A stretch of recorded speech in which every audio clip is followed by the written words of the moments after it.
On today's episode, the grand master of transformation himself, Tony Horton. When you fall down, you got to get back up, and you have to do it over and over and over again. how he transformed a mindset filled with fear I was so depressed. I was afraid of everything almost all of the time. into a billion-dollar fitness empire. My purpose is to give other people their purpose. How did you come upon that mindset? Like, it's so powerful. And his new mission to transform people's lives and the home workout industry. I opened up the blinders and I stopped caring about what other people thought of me. It's time to go inside Quest with host Tom Bilyeu, president and co-founder of the second fastest growing private company in America. And now he's uncovering the universal principles of success. I can tell you right now what principle number one is: follow your passion. Inside Quest starts right now. Hey everybody, welcome to another episode of Inside Quest. Our goal here is to crack open the minds of the world's most powerful thinkers and mine their secrets to find out what makes them so damn efficient. We have got an amazing guest with us today. He is the grand master of transformation himself, the creator and star of P90X and many other things, the one, the only, Mr. Tony Horton. Thank you so much for being on the show. Thanks for having me here today. Appreciate it. My pleasure. So first, before we begin, I have to say a big thank you to Sean Callahan. Sean is the one that convinced this man to come on this program. It means a lot when somebody recommends somebody, and the coolest thing that hopefully one day will be said about me was said about you by Sean. And he said, the persona that you see is really this incredible guy who wants great things for other people, but the irony is he's even more like that off the camera. I'm also a transformation junkie like yourself, and for me that's the whole backbone of our company. It's the point of this show is really to help facilitate transformation. So thank you for your years of service in that battle. One thing that really frustrates me though as a transformation junkie is so many people have negative self-image, negative self-talk, and it defeats them before they even get started on the transformation. But that didn't happen to you. You grew up the scrawny kid, self-professed, right? I'm not making that up. Oh, yeah. Speech impediment, last pick for sports, but that didn't become a negative spiral for you. Somehow you've turned that into this incredible empire that you've built. What is different about the way that you think that's allowed you to have the kind of success that you've had? It's been a long ride. It didn't happen overnight. You know, I think for most people that want to go through some form of transformation, I think their expectations are way too high, and I think that's the reason why they fail so often. They want something to happen overnight. You know, they figure if they go to some kind of a seminar or they read a book or they do a 90-day program that everything's going to change. And it really requires a combination of things, you know. I mean, one of my expressions, it's the first chapter of my new book, The Big Picture, do your best and forget the rest, you know. So when I was a wee lad and I expected, I expected to score 40 points and fly through the air and be a better athlete than everybody else. But I wasn't really doing the training. I wasn't really exercising. I had sort of this fantasy life that was very grand, but it wasn't cohesive with reality, you know. And so when you fall down a bunch of times and things don't turn out the way you want them to, there's a very great possibility, and this happens to people all across this country and around the world, that your world gets smaller and smaller, and then your expectations kind of go away, and then fear sort of takes over, and then you live sort of a very plain and mundane life where you really end up just kind of surviving. You're in that survival mode. And, you know, all your dreams and expectations and hopes and desires are dashed because you didn't understand early on that this is a process, that when you fall down, you got to get back up, and you have to do it over and over and over again. Now, for me, I just, because I was so miserable and because I was so unhappy and because I was so depressed and because I was such a bad athlete, there was always this little voice in my head that said, there's more, you know, there's more to life. You can be happier. There are things that you needed to do. So above and beyond what was happening at school, and there wasn't really much happening at school, you know, it was reading, writing, and arithmetic, but there wasn't really a lot of self-help. There wasn't a lot of courses on building your confidence. And because I was somebody who didn't exercise very often, who was sort of a wannabe athlete and who was living on fat, sugar, salt, and chemicals all the time, you know, the odds were stacked against me. I just didn't have the infrastructure, I didn't have the foundation to be able to continue to get better. But I went to a seminar, I read a self-help book. I moved from New England, where the only place you'd find a gym would be at a local high school or at a college. You wouldn't find one on a corner. There were no bodybuilding gyms, no aerobic gyms. None of that existed. And so when I moved to California, the culture is just so different out here. And the first thing I did when I had enough money was I joined a gym. And when I joined that gym, I started exercising. And when I started exercising, I went, whoa, that's fun. I never had that before, so my confidence went up.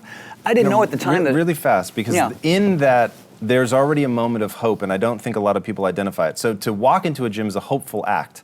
What was it that gave you the hope that you could change?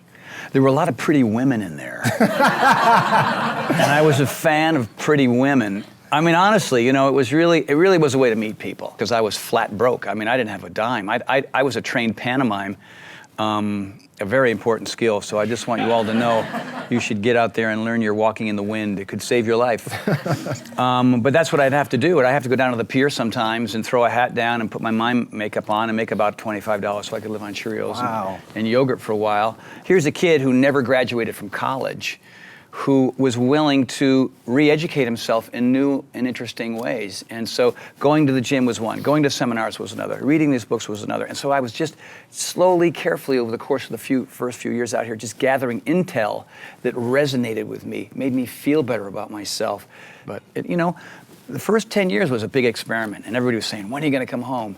But I loved it out here. I loved the culture. I loved everything about it. So I hung in there. What were you telling yourself about yourself as you're trying to acquire this new vision for what your life could become? Well, I was beginning to learn that failure is part of the process, and that failure now is not long-term failure. I had to learn that lesson a bunch of times. One of the things, too, was beginning to surround myself with a different kind of people that I was surrounding myself with before. The naysayers and the wannabes and the bitchers and the whiners that had been in my life, I began to realize, why am I hanging out with you? Like, why are you in my life? Like, every time I'm with you, I feel bad. Every time I'm with you, I'm drunk at the end of the night. Right. This is horrible. And there was that very little optimistic voice that said, you got to find some new friends. And I found them at the gym. I found them at the track. I found them at aerobics class. I found them in the yoga class. I just found people who were living large. I used to hate to travel. I used to hate to be on a plane. I used to freak out about all that stuff. I was afraid of everything almost all of the time. And then I just found other people who weren't. And I thought to myself, well, they're not that different than I am. And if they can do it, I can do it. And like I said, this took years and years and years, and I'm still in that process. I'm still in that process of always willing to learn, always willing to grow, always willing to surround myself with mentors, coaches, and leaders that are living large. One thing that I hear from successful people all the time is exactly that. I'm an eternal student. I'm always willing to learn. I'll take a good idea from wherever it comes. Things like that. And they clearly embody that. And so there's a sense of progression to their life. Just because I'm one way today does not mean that I have to be that same way tomorrow. How did you come upon that mindset? Like, it's so powerful. But what did you read it in a book? Did somebody say it? Did you just figure it out? I didn't have any mentors or coaches when I was a kid. I had a football coach, this guy, and I barely made the team. I think I was more of a tackling dummy during the week, just so that the starters could run over a guy. You know what I mean? I should have quit the team, but I didn't want to. I just said, I'm going to hang in there no matter how miserable I was. The whole process of this drill sergeant mentality to help you be better, maybe that worked in the 50s and 60s, and for some athletes that still works. Didn't resonate with me. I didn't like to be told, no matter how hard I worked, how bad I was. I just thought, how am I supposed to grow and get better with this? And so it's a very frustrating process. And so I had to be self-taught. I had to go to the types of people, for example, my sophomore year of college, I took a weightlifting class, and I didn't really know much about it. But the reason why I loved that class, not because I saw the results that I was getting, because I loved the guy that was teaching it. And he was interesting, and he was thoughtful. And he didn't beat us up, he didn't scream and yell at us. He just showed us how to do it in a really fun and interesting way. When I came out to California, that was in my brain. Let me go to all the sources, people, places, things, events, seminars, that make me feel good in the moment, in the process of learning, and stray away from the ones that were all about beating me down and making it this rocket science process, which I hated. You've talked about, you and I, in fact, talked about this before we started rolling, and you said one thing that's absolutely critical if you're going to be a soldier in the Army of Transformation is you've got to find a way to say things that people can actually hear so that the concepts have utility.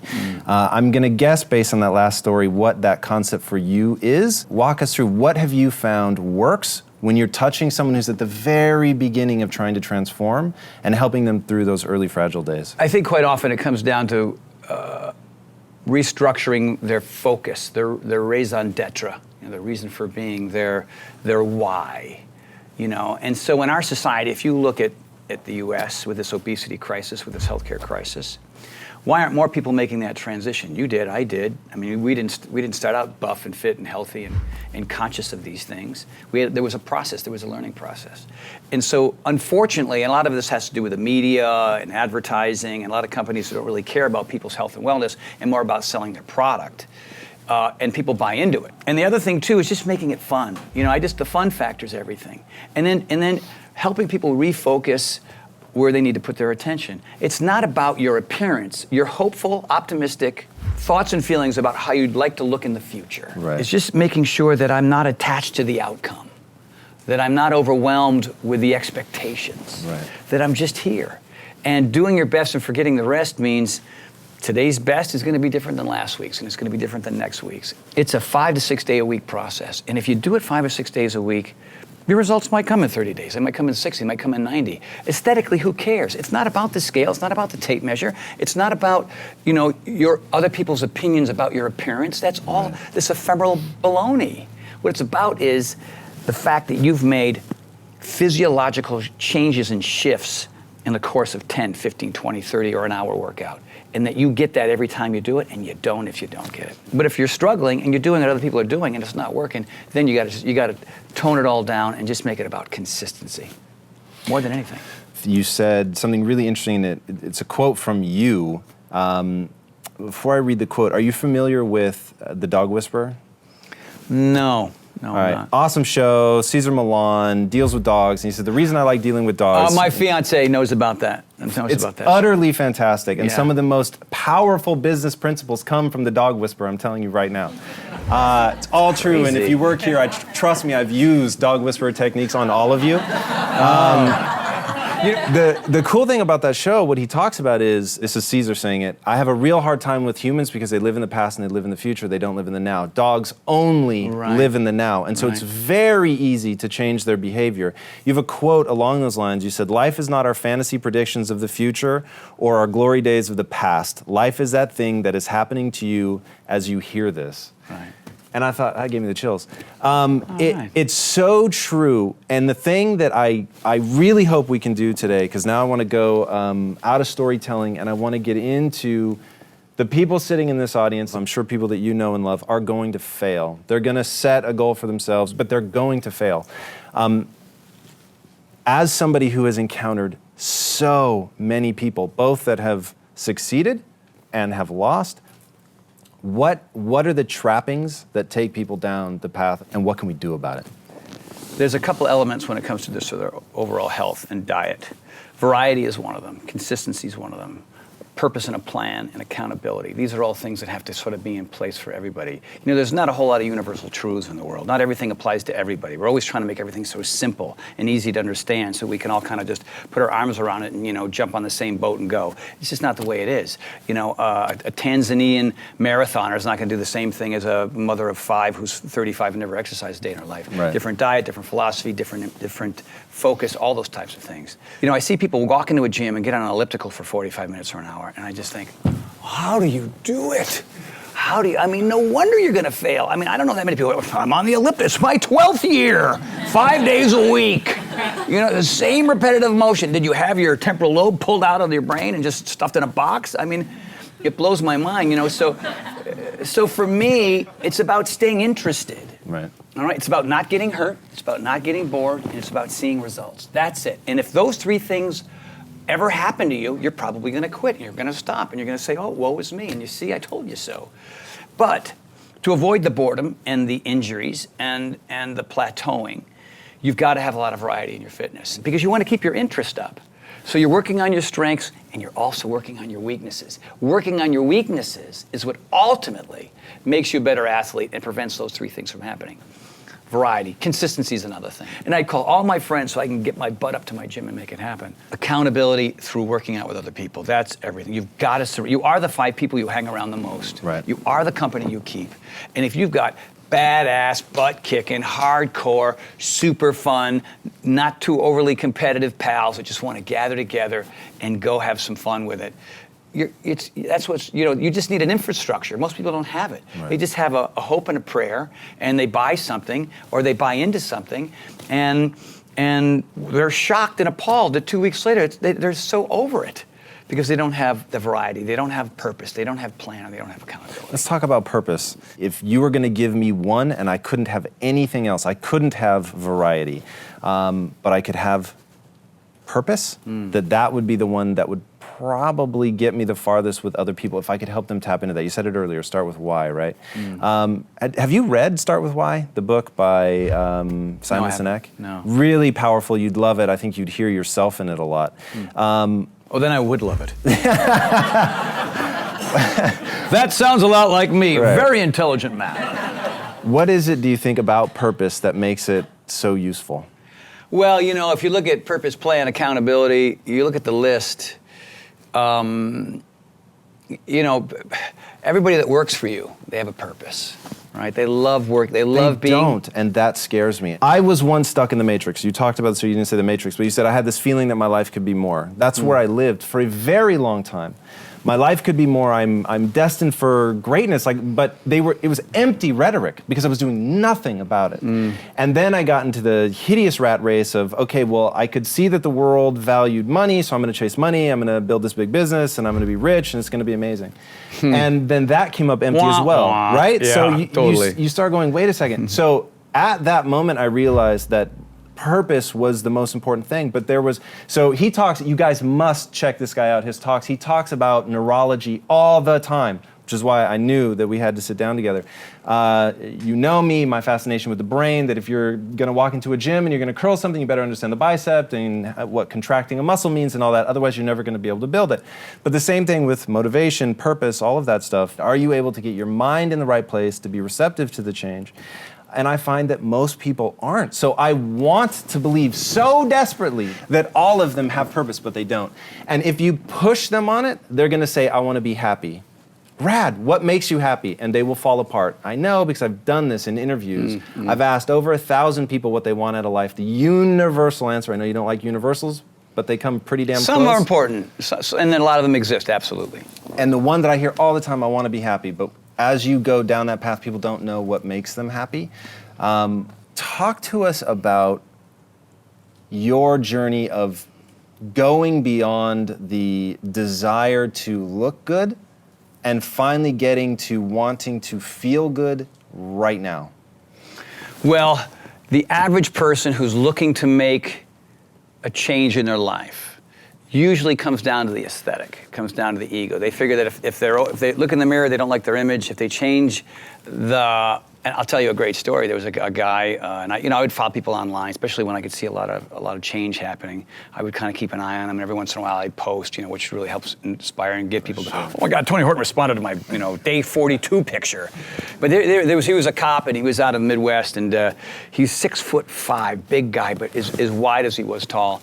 And he saw the infomercial and he bought into it, and the thing works, obviously. You're working out 6 days a week, doing a variety of things, weaknesses, strengths, and eating better. And so he was one of these guys that did the program, and he'd take a picture every day. He just calculated it, and he was measuring. It was all about the look. It was all about the look. How do I gonna look? And he would work, and he'd work, and he'd work. And his day, 180 picture, he went through 90, he got great results, he did 90 more, and he was shredded. On his day 180 photo, he took it, and there was the image in the mirror, the image on the screen of exactly what he had always hoped. And he said, I was thrilled, and then 5 seconds later, I was so depressed, I didn't know what to do next. He said, what do I do next? Was he depressed about not knowing what to do next? Well, he was depressed because he didn't know what his next goal was. His goal was never about health and wellness and flexibility and agility and happiness and better sex drive and releasing norepinephrine and dopamine and serotonin and not having it be about him anymore, but having it be about something else other than his aesthetic appearance. And if you want to stop gaining, losing the rest of your life, then you have to understand that it's not about you. And that's what it is for me. My purpose is to give other people their purpose. Still ahead on Inside Quest. I beg of everybody watching, everybody in the audience, if there's a particular type of fitness or exercise that you haven't done before that you're afraid of, then I beg of you to just jump in. It's not only going to accelerate your results, it's not only going to make you more durable and less vulnerable, but it's also going to change the way your brain functions because you're going to just plain old know more. And I tell people, we spend way too much time thinking about what we think other people think of us. And that's just so stagnating. Inside Quest continues right now.